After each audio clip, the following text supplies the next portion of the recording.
할렐루야. 네, 오늘 이 시간을 통해서 우리가 기도의 능력이 나타나고 그리고 기도의 힘이 가정과 생업과 우리 교회에 마음껏 확장되기를 기도해 주시기를 주님의 이름으로 축원합니다. 아까 참 놀라운 걸 봤습니다. 아까 특송하실 때 저희 웬만하면 듣잖아요. 시작할 때부터 같이 박수 쳐주시는 우리 성도님들의 모습을 보면서 우리 교회에 은혜가 넘쳐나는구나. 할렐루야. 그 은혜가 가정과 생업과 그리고 모든 주변의 사람들에게 전파되시기를 다시 한번 주님의 이름으로 축원합니다.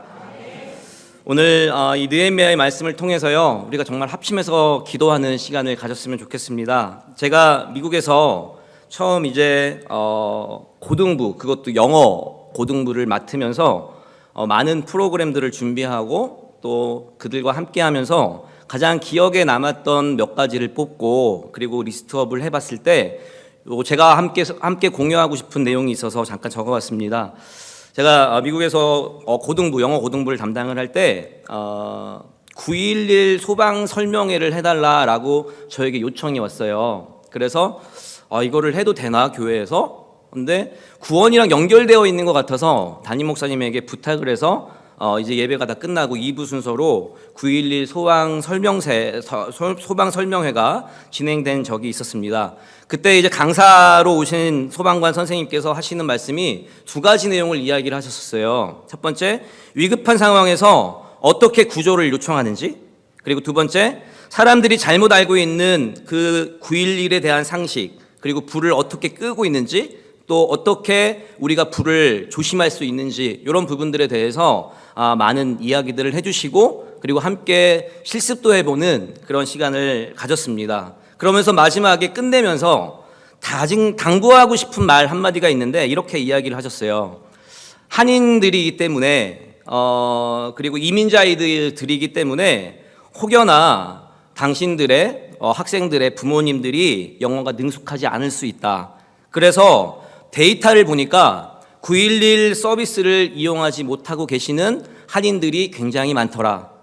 그런데 그렇지 않다. 9.11 서비스는 꼭 영어를 잘해야만이 이용할 수 있는 것이 아니라 영어가 부족하더라도 9.11을 딱딱딱 누르고 help me, help me 그쪽 발음으로 해둘까요? help me help me 라고 영어 잘하시는군요.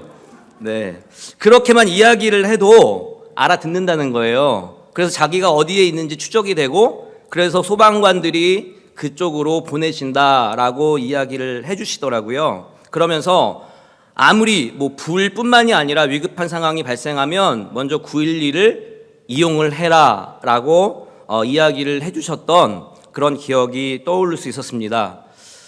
우리가 하나님을 잘 모르더라도 그리고 하나님을 알고는 있지만 부르기에 꺼리낌 되는 환경에 있다 할지라도 이 시간 담대함으로 하나님을 외쳐 부르면 하나님께서 천군 천사를 총동원해 주셔서라도 그 상황을 다 제거해 주실 줄 믿습니다. 그냥 help me라고 그냥 이야기만 해도 하나님 도와주세요라고 이야기만 해도 하나님께서 우리 한 사람 한 사람에게 필요한 것들과 또 돕는 자들을 붙여주실 거라고 저는 확신합니다. 오늘 이 시간 느헤미야 말씀도 마찬가지입니다. 이 시간 다른 어떤 상황이 있다 할지라도 하나님의 말씀을 붙잡고 가족들과 또 교회와 나라와 그리고 우리의 모든 하나님의 자녀들을 위해 기도할 때 그 기도는 반드시 응답됨을 믿으시고 기도로 나아가시기를 주님의 이름으로 축원합니다. 자, 그렇다면 오늘 본문의 느헤미야는 어떻게 주님께 기도를 드리고 있는지 한 세 가지 정도로 살펴보기를 원하는데요. 첫 번째, 느헤미야는 자신을 살리는 기도를 드리고 있습니다. 오늘 읽지는 않았지만 느헤미야 1장 11절 말씀에 이렇게 말씀하고 있습니다. 주여 구하오니 귀를 기울이사 종의 기도와 주의 이름을 경외하기를 기뻐하는 종들의 기도를 들으시고 오늘 종이 형통하여 이 사람 앞에서 은혜를 입게 하옵소서 하였더니 그때 내가 왕의 술 간원이 되었느니라 라고 말씀해 주고 있습니다. 다시 말해서 자신을 살리는 기도라고 하는 부분들은 뭐냐면요, 느헤미야가 이방 나라인 바사의 궁정에서 유다에서 온 형제들을 만나게 됩니다. 그리고 난 이후에 유다와 예루살렘의 사람들의 형편을 알게 되고 특별히 큰 환난과 능욕을 당하고 있다라는 소식을 듣게 되고 무엇보다도 예루살렘 성이 무너지고 성문들이 불에 탔다라는 소식을 접하게 돼요. 그래서 이 느헤미야는 수일 동안 슬피 울다가 하나님 앞에서 금식하며 기도하던 중에 고백하던 그 고백이 이 11절의 말씀입니다. 그리고 이 11절의 말씀으로 기도했더니 결국에는 왕의 술 맡은 관원이 되었다라고 하는 본문으로 정리해 볼 수 있습니다. 다 아시겠지만 왕의 술 맡은 관원이 된다라고 하는 것들은 왕이 가장 신뢰하는 사람만이 할 수 있는 그 자리입니다. 누군가가 독을 탈 수도 있고 왕을 죽일 수도 있는 여러 가지 상황이 있었기 때문에 술 맡은 관원이라고 하는 직책은 굉장히 중요한 자리고 가장 신뢰하는 사람을 선택을 하는데 그런 의미에서 이 느헤미야가 이런 보직을 가질 수 있었다라고 하는 것들은 그리고 히브리 사람임에도 불구하고 또 많은 것들이 부족한 사람임에도 불구하고 이 보직을 가지게 될 수 있는 가장 큰 힘은 기도였습니다. 기도는 기적을 낳고 그 기적은 다시 하나님께 영광을 올려드리는 것, 그것이 기도인 줄 믿습니다. 특별히 느헤미야가 자신의 출세가 목적이 되어서 드려진 기도가 아니라 유다 백성들의 형편을 듣고 긍휼의 마음을 가지고 그들이 당하고 있는 환난과 능욕을 받았던 그 모습들을 생각하면서 특별히 예루살렘 성이 무너졌다라고 하는 소식을 전해 듣고 나서 통곡하며 금식하며 기도했더니 술 맡은 관원장이 되었다라는 거예요. 다시 말해서 우리가 우리의 가정과 우리의 교회 가운데 이러한 어려움들이 있을 때 그것을 놓고 금식하며 기도하면 하나님께서 그거에 맞는 그 보직을 허락해 주신다라고 하는 것입니다. 사랑하는 우리 성도 여러분, 분명한 것은 기도하는 사람에게도 그리고 기도하는 사람에게는 반드시 기회가 찾아오게 되어 있습니다. 지금까지 많은 기회들이 우리에게 찾아왔어요. 근데 그 기회를 우리가 어떻게 사용하느냐에 따라서 그 기회를 잘 잡기도 하고 또 놓치기도 합니다. 마찬가지로 오늘 이 기회 가운데 위기도 찾아오게 돼요. 오늘 본문 말씀 2절에 이렇게 이야기를 하고 있습니다. 왕이 내게 이르시되 내가 병이 없거늘 어찌하여 얼굴에 수심이 있느냐? 이는 필연 내 마음에 근심이 있음이로다 하더라. 그때 내가 크게 두려워하여 라고 말씀하고 있습니다. 다시 말해서 느헤미야는 왕 앞에서 수심이 가득한 표정을 지으며 슬퍼하고 또 어려워하고 있는 또 불편한 심기를 왕 앞에서 드러내고 있습니다. 다들 아시겠지만 왕 앞에서 이런 행동을 하면 죽습니다. 그런데 이런 행동을 보였음에도 불구하고 하나님의 선한 뜻이 왕에게 전달되어서 느헤미야의 행동을 왕이 이해하게 되고 급기야는 느헤미야의 황당한 요청에도 불구하고 왕이 그것을 허락하게 되는 것이 오늘 본문에 소개되고 있습니다. 특별히 4절 말씀에 이렇게 말씀하고 있어요. 왕이 내게 이르시되 그러면 내가 무엇을 원하느냐 하시기로 내가 곧 하늘의 하나님께 묵도하고 라고 말씀하고 있습니다. 왕이 다 이해하고 그래 내가 다 들어줄게 한번 얘기해봐 라고 이야기했지만 그때 이야기하지 않아요. 그 짧은 시간임에도 불구하고 그 즉시 그 자리에서 가장 먼저 무엇을 했느냐? 다시 기도하고 있습니다. 우리의 삶 가운데 가장 우선시 되어야 하는 것은 하나님께 나아가는 것입니다. 많은 계획을 세울지라도 하나님이 먼저가 되지 않으면 그것은 하나님의 일이 아니에요. 하나님의 일을 할 때 반드시 기도로 시작하고 기도로 마무리할 때 어떻게든 하나님께서 돕는 자를 붙여주시고 그리고 함께 해주시는 은혜가 우리에게 있다라고 하는 것입니다. 우리 하나님 먼저가 되는 한 주간의 삶을 살아가시기를 주님의 이름으로 축원합니다. 두 번째로 느헤미야는 민족을 살리는 그런 기도를 드리고 있습니다. 1장 6절에 보니까 이렇게 고백하고 있어요. 이제 종이 주의 종들인 이스라엘 자손을 위하여 주야로 기도하오며 우리 이스라엘 자손이 주께 범죄한 죄들을 자복하오니 주는 귀를 기울이시며 눈을 여시사 종의 기도를 들으시옵소서. 나와 내 아버지의 집이 범죄하여 라고 말씀하고 있습니다. 다시 말해서 예루살렘 성이 무너졌다라는 소식을 들은 느헤미야는 그 즉시 금식하며 민족의 죄를 놓고 기도하고 있는 모습을 보여주고 있다는 것입니다. 정말 따끈따끈한 소식인데요. 오늘부터 아동부 여름성경학교가 시작이 됐습니다. 그리고 주제는 구원이에요. 참 제가 교사 선생님들에게도 이야기했어요. 참 이번 주제 너무 좋다고. 복음을 받고 그 복음을 이해하고 그 복음을 마음껏 나누는 것, 그것이 이번 우리 아동부의 전체적인 루틴입니다. 그런데 오늘 예배를 드리면서 제가 아이들에게 복음을 전했어요. 굿뉴스, 좋은 소식. 하나님이 우리의 죄를 위해서 십자가에 달려 돌아가시고 사흘 만에 부활하셨는데 그 부활하신 것이 나의 죄 때문이고 그 죄를 하나님께서 사해 주셨고 이제 그 사해 주신 그 감사함으로 우리가 많은 사람들에게 복음을 전파해야 된다. 쉬운 말이지만 이해하기 너무나 어려운 말이었어요. 근데 제가 지금까지 복음을 얼마나 많이 전해봤겠습니까? 그런데 오늘 우리 아이들한테 복음을 전할 때가 가장 기뻤습니다. 할렐루야! 왜 그런지 아세요, 여러분? 아이들이 저보다 더 잘 알아요. 제가 물어봤어요. 자, 지금까지 한 주 동안, 지금까지 죄 안 지은 사람 손 들어봐. 아무도 안 들어요. 그럼 이번 주에 죄 지은 사람 손 들어봐. 다 들어요. 정말 너무 기쁘더라고요. 그리고 무릎을 꿇고 선생님들과 함께 죄를 고백하고 그리고 회개하고 그리고 하나님 감사합니다라고 하는 구원의 복음을 고백하는 우리 아이들의 모습을 보면서 저는 정말 속으로 울었습니다. 희망이 있구나. 그리고 하나님이 함께 해주시는구나.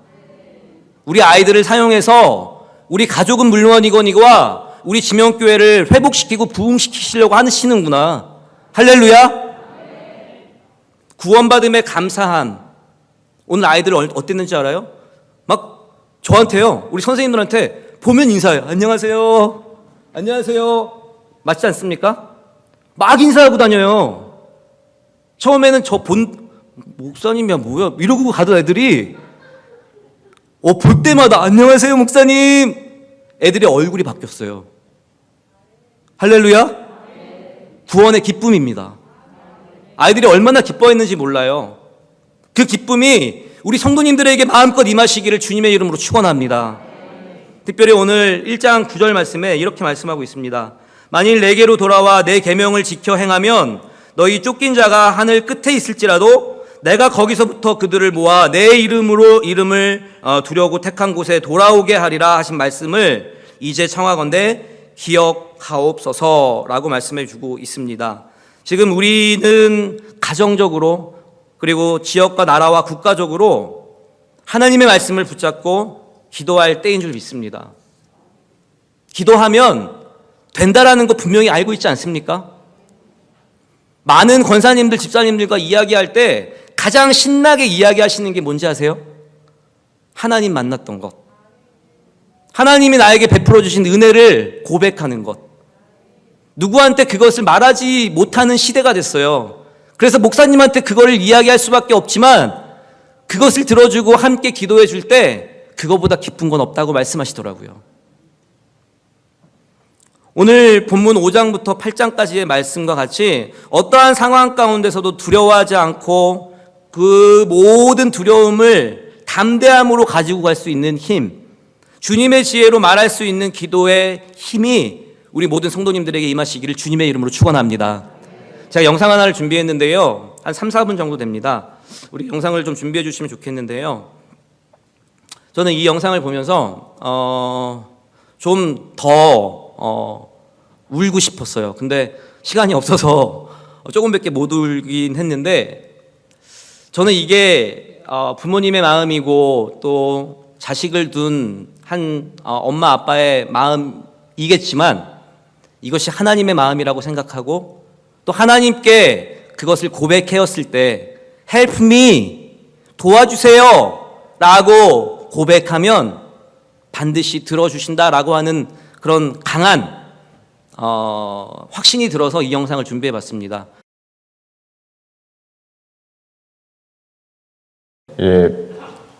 필요한 거 있을 때 전화 드리죠? 아니요, 필요할 때만 한 번씩 드립니다. 그렇게 자주는 아닌 것 같고 한 번씩 한 일주일에 2-3번?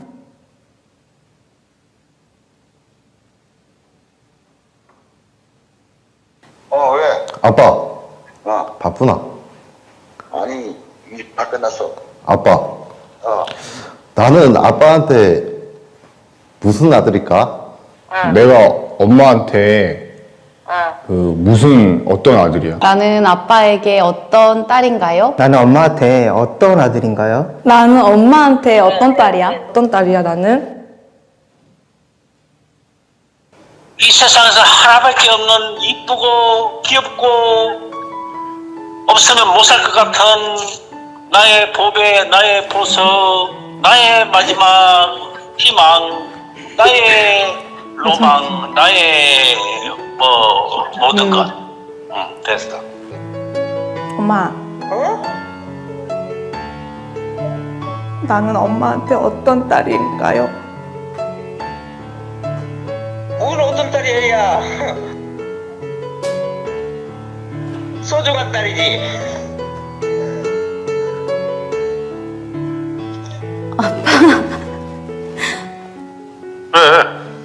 아빠 있잖아.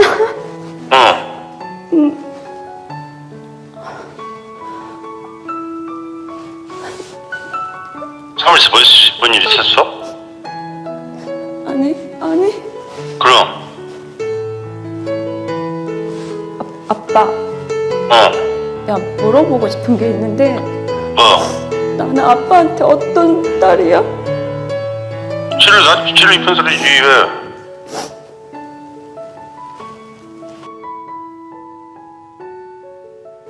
나는 다 사랑했다. 다 행복했다고. 진짜야. 거짓말. 아니야, 나는 그렇지 않아. 나를 키우면서 가장 행복했던 순간이 언제야? 솔직히 뭐 행복해. 니들 잘 크고 그러니까 행복해지. 나를 키우면서 가장 행복했던 순간이 있어? 당연히 있지. 항상 행복했어. 나 태어났을 지금까지? 때부터 지금까지? 항상 행복했어. 가끔 네가 속을 썩일 때는 좀 속상하기는 했지만 그래도 항상 행복해. 어디서 엄마가 너 같은 딸을 얻겠냐. 절대 힘들지 않았지. 나는 우리 아들이 있어서 행복했지. 지금도 우리 아들이 건강하니 잘하고 있으면 나는 그걸로 감사하게 생각하고 있지. 미안한 적 있지? 언젠데? 없이 살면서 니들 맘대로 못 먹이고 그런 것이 걸리지 뭐. 키울 때는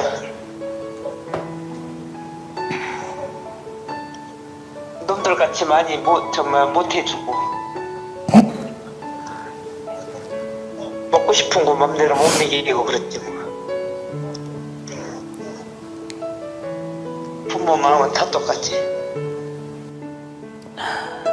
다시 태어나도 내 엄마가 돼줄 거야? 그러지.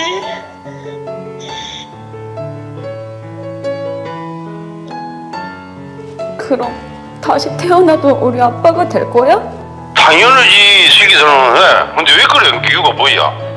그냥 갑자기 생각나서 물어보는 거야. 미쳤어. 내가 너를 지금 오지보다 더 이쁜지 알잖아. 그러면 엄마는 다시 태어나도 내 엄마로 태어날 거야? 그러지. 왜 그런 얘기 하는 거야? 오늘 갑자기? 그냥 엄마 생각났어.